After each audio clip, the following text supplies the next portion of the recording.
ನಮಸ್ಕಾರ. 3F vertical position ನಲ್ಲಿ 10 millimetre thickness ಕೊಂಡ ಮೈಲ್ಡ್ ಸ್ಟೀಲ್ ಪ್ಲೇಟ್ ನಲ್ಲಿ ಓಪನ್ ಕಾರ್ನರ್ ಜಾಯಿಂಟ್ ಸೆಷನ್ಗೆ ಸ್ವಾಗತ. ಈ ಸೆಷನ್ನ ಉದ್ದೇಶಗಳನ್ನು ನೋಡೋಣ. ಈ ಸೆಷನ್ ಕೊನೆಯಲ್ಲಿ ನೀವು ಕೆಳಗಿನವುಗಳನ್ನು ಮಾಡಬಲ್ಲಿರಿ: ಡ್ರಾಯಿಂಗ್ ಪ್ರಕಾರ ಜಾಬ್ ಅನ್ನು ತಯಾರಿಸುವುದು ಮತ್ತು ಹೊಂದಿಸುವುದು, ಎಲೆಕ್ಟ್ರೋಡ್ ಕರೆಂಟ್ ಮತ್ತು ಪೊಲಾರಿಟಿಯನ್ನು ಆಯ್ಕೆ ಮಾಡುವುದು, ಶಾರ್ಟ್ ಆರ್ಕ್ ಮತ್ತು ಟ್ಯಾಕ್ ವೆಲ್ಡ್ ಅನ್ನು ಸೆಟ್ ಮಾಡುವುದು, ರೂಟ್, ಸೆಕೆಂಡ್ ಮತ್ತು ಥರ್ಡ್ ವೀವಿಂಗ್ ರನ್ಸ್ ಅನ್ನು ಅಪ್ವರ್ಡ್ ಡೈರೆಕ್ಷನ್ ನಲ್ಲಿ ಡೆಪಾಸಿಟ್ ಮಾಡುವುದು, ಸರ್ಫೇಸ್ ಡಿಫೆಕ್ಟ್ಸ್ಗಳಿಗಾಗಿ ಸ್ವಚ್ಛಗೊಳಿಸಿ ಮತ್ತು ಪರೀಕ್ಷಿಸುವುದು. MS ಪ್ಲೇಟ್ನಲ್ಲಿ ಓಪನ್ ಕಾರ್ನರ್ ಜಾಯಿಂಟ್ಗಾಗಿ ಬಳಸುವ ಟೂಲ್ಸ್ ಮತ್ತು ಸಲಕರಣೆಗಳು ಇಲ್ಲಿವೆ: 10 ಮಿಲಿಮೀಟರ್ ಥಿಕ್ನೆಸ್ ಕೊಂಡ 2 ಮೈಲ್ಡ್ ಸ್ಟೀಲ್ ಪ್ಲೇಟ್ಸ್, E6010 ಅಥವಾ E6011 ಸೂಕ್ತವಾದ ವೆಲ್ಡಿಂಗ್ ಎಲೆಕ್ಟ್ರೋಡ್ನೊಂದಿಗೆ, shielded metal arc welding SMAW, metal files,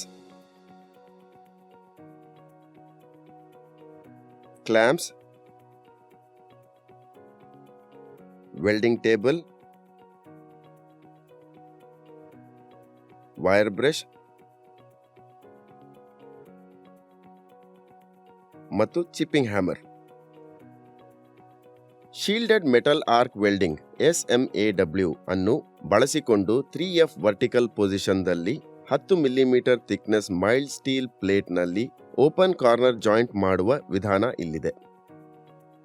wire brush ಅನ್ನು ಬಳಸಿ 2 ಮೈಲ್ಡ್ ಸ್ಟೀಲ್ ಪ್ಲೇಟ್ಸ್ಗಳನ್ನು ಸ್ವಚ್ಛಗೊಳಿಸುವುದು ಮೊದಲ ಹಂತವಾಗಿದೆ. ವೆಲ್ಡಿಂಗ್ನ ನಂತರ ಬೆಟರ್ ಫ್ಯೂಷನ್ಗಾಗಿ ಪ್ಲೇಟ್ಸ್ಗಳ ಮೇಲೆ ಸ್ಕ್ವೇರ್ ಎಡ್ಜ್ಗಳನ್ನು ತಯಾರಿಸಿ. ವರ್ಟಿಕಲಿ 90 ಡಿಗ್ರಿ ಕೋನದಲ್ಲಿ ವೆಲ್ಡ್ ಮಾಡಲು 2 ಪೀಸ್ಗಳನ್ನು ಇರಿಸಿ ಮತ್ತು ಅವುಗಳನ್ನು ಕ್ಲ್ಯಾಂಪ್ಸ್ಗಳನ್ನು ಬಳಸಿ ಹೋಲ್ಡ್ ಮಾಡಿ. ನಂತರ 1.5 ರಿಂದ 2 ಮಿಲಿಮೀಟರ್ಗಳವರೆಗೆ ಯೂನಿಫಾರ್ಮ್ ರೂಟ್ ಗ್ಯಾಪ್ ಅನ್ನು ಮೇಂಟೈನ್ ಮಾಡಿ ಮತ್ತು ಪ್ಲೇಟ್ಗಳ ಒಳಮುಖಗಳ ನಡುವೆ 87 ಡಿಗ್ರಿ ಕೋನವನ್ನು ರೂಪಿಸಲು 2 ಪ್ಲೇಟ್ಗಳನ್ನು ಟ್ಯಾಕ್ ವೆಲ್ಡ್ ಮಾಡಿ. ವೈರ್ ಬ್ರಷ್ ಅನ್ನು ಬಳಸಿ ಜಾಯಿಂಟ್ ಅನ್ನು ಚೆನ್ನಾಗಿ ಸ್ವಚ್ಛಗೊಳಿಸಿ. ಈಗ ನಾವು ಜಾಯಿಂಟ್ ಅನ್ನು ವರ್ಟಿಕಲಿ ಮೇಲಕ್ಕೆ ವೆಲ್ಡ್ ಮಾಡಬೇಕು. ಅದಕ್ಕಾಗಿ ನಾವು ವೆಲ್ಡಿಂಗ್ನ 3 ಪದರಗಳನ್ನು ಒದಗಿಸಬೇಕಾಗಿದೆ. ಅವುಗಳೇನೆಂದರೆ ರೂಟ್ ರನ್, ಇಂಟರ್ಮೀಡಿಯೇಟ್ ರನ್ ಮತ್ತು ಫೈನಲ್ ರನ್. ಮೊದಲಿಗೆ ನಾವು ರೂಟ್ ರನ್ನಿಂದ ಪ್ರಾರಂಭಿಸುತ್ತೇವೆ. 3.15 ಮಿಲಿಮೀಟರ್ ಡಯಾಮೀಟರ್ ಎಲೆಕ್ಟ್ರೋಡ್ ತೆಗೆದುಕೊಳ್ಳಿ ಮತ್ತು ವೆಲ್ಡಿಂಗ್ ಮೆಷಿನ್ನಲ್ಲಿ 110 ಆಂಪಿಯರ್ ಅನ್ನು ಸೆಟ್ ಮಾಡಿ. ಜಾಯಿಂಟ್ ಮೇಲೆ ಇನಿಷಿಯಲ್ ಆರ್ಕ್ ಅನ್ನು ಪ್ರಾರಂಭಿಸುವ ಮೂಲಕ ವೆಲ್ಡಿಂಗ್ ಪ್ರಾರಂಭಿಸಿ. ನಂತರ ವರ್ಟಿಕಲಿ ಅಪ್ವರ್ಡ್ ಡೈರೆಕ್ಷನ್ನಲ್ಲಿ ವೆಲ್ಡಿಂಗ್ ಅನ್ನು ಮುಂದುವರಿಸಿ. ವೆಲ್ಡ್ ರೇಖೆಗೆ 80 ಡಿಗ್ರಿಗಳ ಎಲೆಕ್ಟ್ರೋಡ್ ಕೋನವನ್ನು ಮೇಂಟೈನ್ ಮಾಡಿ ಮತ್ತು ಎಲೆಕ್ಟ್ರೋಡ್ಗೆ ವೀವಿಂಗ್ ಮೋಷನ್ ನೀಡಿ.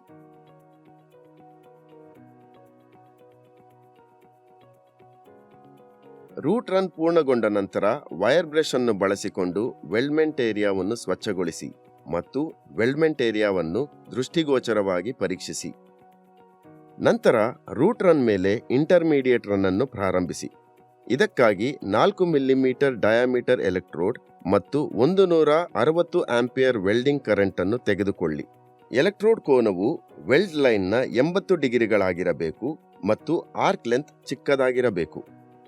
ಇಂಟರ್ಮೀಡಿಯೇಟ್ ರನ್ ಪೂರ್ಣಗೊಂಡ ನಂತರ ವೈರ್ ಬ್ರಷ್ ಅನ್ನು ಬಳಸಿಕೊಂಡು ವೆಲ್ಡ್ಮೆಂಟ್ ಏರಿಯಾವನ್ನು ಸ್ವಚ್ಛಗೊಳಿಸಿ ಮತ್ತು ವೆಲ್ಡ್ಮೆಂಟ್ ಏರಿಯಾವನ್ನು ದೃಷ್ಟಿಗೋಚರವಾಗಿ ಪರೀಕ್ಷಿಸಿ.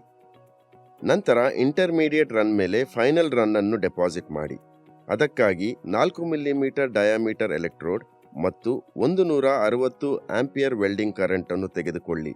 ಹಿಂದಿನ ರನ್ಸ್ಗಳಲ್ಲಿ ಬಳಸಿದ ಹಾಗೆ ವೆಲ್ಡಿಂಗ್ ಆಂಗಲ್ ಅನ್ನು ನಿರ್ವಹಿಸಿ. ಫೈನಲ್ ರನ್ ಪೂರ್ಣಗೊಂಡ ನಂತರ ವೈರ್ ಬ್ರಷ್ ಅನ್ನು ಬಳಸಿಕೊಂಡು ವೆಲ್ಡ್ಮೆಂಟ್ ಏರಿಯಾವನ್ನು ಸ್ವಚ್ಛಗೊಳಿಸಿ ಮತ್ತು ವೆಲ್ಡ್ಮೆಂಟ್ ಏರಿಯಾವನ್ನು ದೃಷ್ಟಿಗೋಚರವಾಗಿ ಪರೀಕ್ಷಿಸಿ. ಚರ್ಚಿಸಿದ ಪ್ರಮುಖ ಪಾಯಿಂಟ್ಸ್ಗಳನ್ನು ಮರುಪರಿಶೀಲಿಸೋಣ. ಮೈಲ್ಡ್ ಸ್ಟೀಲ್ ಪ್ಲೇಟ್ಸ್ಗಳ ಮೇಲೆ ಸ್ಕ್ವೇರ್ ಎಡ್ಜ್ಗಳನ್ನು ತಯಾರಿಸಿ ಮತ್ತು ವರ್ಟಿಕಲಿ 90 ಡಿಗ್ರಿ ಕೋನದಲ್ಲಿ ಮಾಡುವ 2 ಪೀಸ್ಗಳನ್ನು ಪೊಸಿಷನ್ ಮಾಡಿ. 3.15 ಮಿಲಿಮೀಟರ್ ಡಯಾಮೀಟರ್ ಎಲೆಕ್ಟ್ರೋಡ್ ತೆಗೆದುಕೊಂಡು ವೆಲ್ಡಿಂಗ್ ಮೆಷಿನ್ನಲ್ಲಿ 110 ಆಂಪಿಯರ್ ಅನ್ನು ಸೆಟ್ ಮಾಡಿ. ಪ್ಲೇಟ್ಗಳ ಒಳಮುಖಗಳ ನಡುವೆ 87 ಡಿಗ್ರಿ ಕೋನವನ್ನು ರೂಪಿಸಲು 2 ಪ್ಲೇಟ್ಗಳನ್ನು ಒಟ್ಟಿಗೆ ಟ್ಯಾಕ್ ವೆಲ್ಡ್ ಮಾಡಿ. ಓಪನ್ ಕಾರ್ನರ್ ಜಾಯಿಂಟ್ನಲ್ಲಿ ವೆಲ್ಡಿಂಗ್ನ 3 ಪದರಗಳೆಂದರೆ ರೂಟ್ ರನ್, ಇಂಟರ್ಮೀಡಿಯೇಟ್ ರನ್ ಮತ್ತು ಫೈನಲ್ ರನ್.